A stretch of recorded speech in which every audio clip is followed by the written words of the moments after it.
திமுக MP Kanimozhi, கலையானது சமுதாயத்தை காட்டும் கண்ணாடியாக மட்டும் இருக்கக்கூடாது, சமுதாயத்தை செதுக்கும் ஒளியாகவும் இருக்க வேண்டும் என்று தெரிவித்தார்.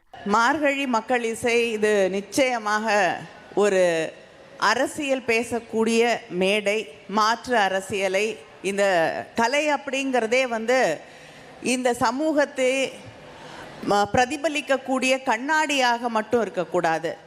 அது இந்த சமூகத்தின் மீது எய்யப்பட்ட ஒரு சம்மட்டியாக, ஒரு உளியாக, இதை செதுக்கக்கூடிய, சமூகத்தை செதுக்கக்கூடிய ஒன்றாக கலை இருக்க வேண்டும். முதல்ல எடுத்த உடனே ரஞ்சித் கையில் பறைய கொடுத்து வாசிங்கன்னாரு. இப்போ கிட்டத்தட்ட நம்ம கிட்ட நிறைய பிடுங்கிட்டு போயிட்டாங்க, நம்மளுடைய கலை வடிவங்களை, நம்ம மொழியை எல்லாத்தையும். இன்னைக்கு பறைய கூட நம்ம கையிலேருந்து வேற யாரோ எடுத்து வாசிக்க ஆரம்பிச்சிட்டாங்க.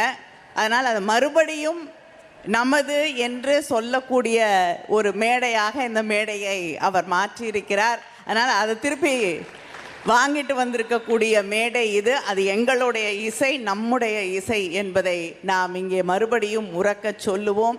இதனையடுத்து கலைஞர்கள் பாடல் பாடி தங்களது திறமையை வெளிப்படுத்தினர். இனி செல்லும் இடமெல்லாம் செய்தி.